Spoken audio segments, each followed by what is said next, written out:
chilo mora mora kata moseyudi gi kethe doho? Sama koro ang'o dhi obedo ne osetwe dweche 6.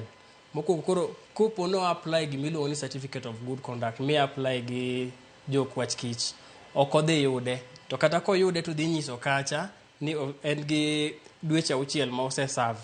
Koro ka osebedo ni ok onyal yudo certificate of good conduct, to kopo ni dwa hold office mora mora nyaka ang' idhi koa ir jo anti corruption ma gimbe gimi clearance. Mano nyiso ni sama koro dhi tero certificate of good conduct ne dhi yudo ka jo anti corruption gibe koro gin gi record ne ni ng'ani nosemaki kendo koro ok qualify.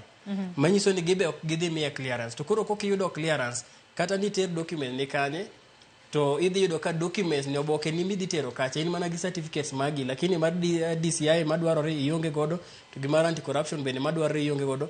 Manyiso ni ok dhi kata mana bedo shortlisted ne tijno endo. Mano nyiso ni ponono ni obete